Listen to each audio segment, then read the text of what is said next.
சபைக்கு நமஸ்காரம் பண்ணிட்டு உட்காருங்க. ஓம் மகாலட்சுமி ச வித்மகே விஷ்ணுபத்னி ச தீமஹி தன்னோ லக்ஷ்மி பிரச்சோதயாத் ஸ்வாஹா.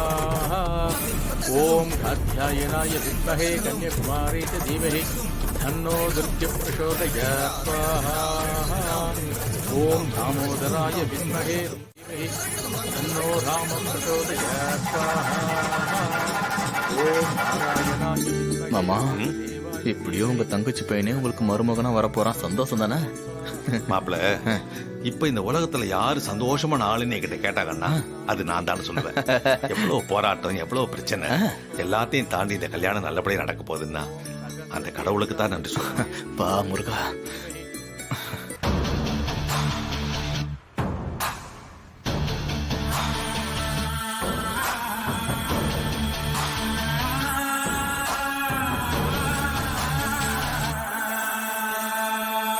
வணக்கம் மேடம். யார் நீங்க? உங்களுக்கு என்ன வேணும்? மேடம், எங்களுக்கு ஒரு தகவல் வேணும். என்ன தகவல்? இங்க எங்களுக்கு வேண்டப்பட்ட ஒரு குழந்தை இருக்கு மேடம். அது பேரு மறந்து போச்சு. ஆனா அந்த குழந்தைக்கு கார்டியனா இருக்கிறவங்க பேரு ரேவதி. அது நல்லா ஞாபகம் இருக்கு. அந்த குழந்தை இந்த ஆசிரமத்துல தானே இருக்கு? ஆமா, இங்கதான் இருக்கு. மேடம், அந்த குழந்தைய நாங்க பார்க்க முடியுமா? எதுக்காக பார்க்கணும்? இல்ல, அந்த குழந்தைக்கான செலவை அடுத்த மாசத்துல இருந்து எங்க பாஸ் பாத்துக்கிறதா சொல்லிருக்காரு. அதனால அவருதான் அந்த குழந்தைய பாத்துட்டு வான்னு சொன்னாரு. சரி, இந்த விஷயம் ரேவதி மேடத்துக்கு தெரியுமா? தெரியும். அவங்க பர்மிஷனோட தான் நாங்க வந்திருக்கோம். அப்படின்னா ஓகே, வாங்க பார்க்கலாம்.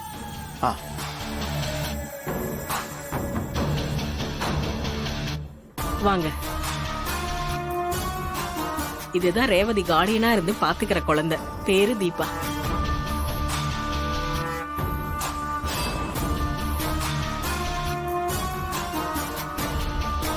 தீபா, தீபா வாமா. ஏய், நாம தேடி வந்த குழந்தை கிடைச்சிடுச்சுடா. ஏய், வாடா போலாம்.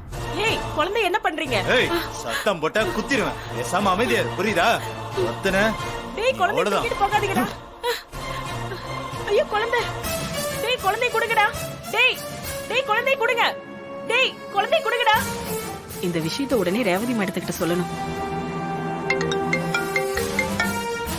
இந்த மாலையை போட்டுக்கோங்க.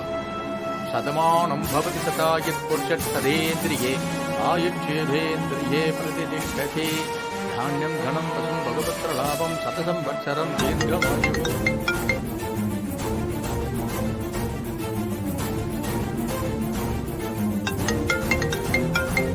ஓம் பாகீஸ்வராய வித்மகே ஹயக்ரீவாய தீமஹி தன்னோ ஹம்ச.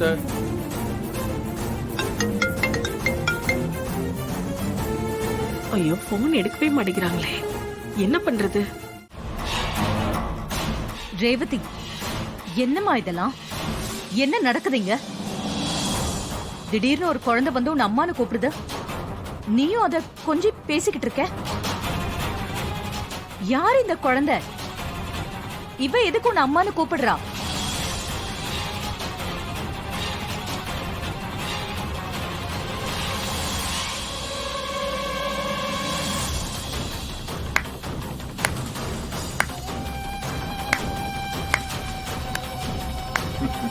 சபாஷ், அம்மாவும் பொண்ணு சேர்ந்து நல்லா நாடகம் ஆடுறீங்க. இப்பதான் எனக்கு எல்லாமே புரியுது. ஏன் உன் மகளுக்கு ஒரு சாதாரண டிரைவர் மாப்பிள்ளை ஆக்கி இருக்கன்னு இப்பதான் புரியுது.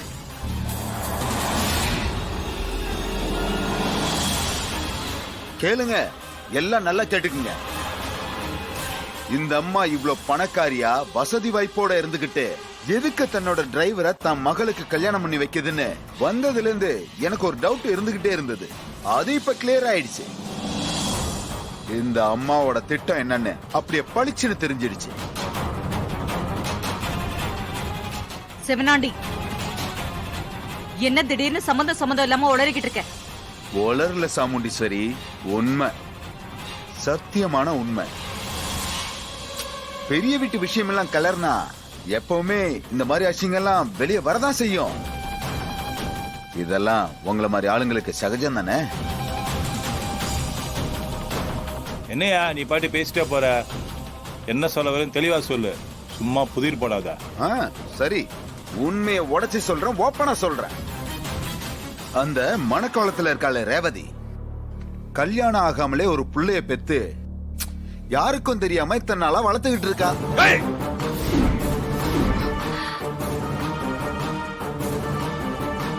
பாவி,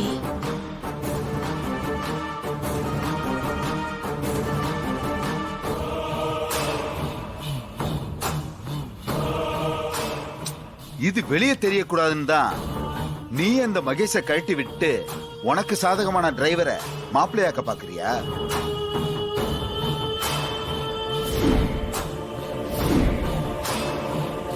டேய், லூசுத்தனமா எதையாவது உளராத. முழுசா இங்க என்ன நடக்குதுன்னு தெரியாம வரவே காட்டுத்தனமா பேசுறத நிறுத்து. சாமுண்டீஸ்வரி அம்மா, உங்க பொண்ணு இப்படி பண்ணுவான்னு நான் கொஞ்சம் கூட நினைச்சு பார்க்கல. அந்த பொண்ணு பார்த்தா ரொம்ப நல்ல பொண்ணு மாதிரி தெரிஞ்சது. ஆனா கல்யாணத்துக்கு முன்னாடி குழந்தை வரைக்கும் போயிருச்சே.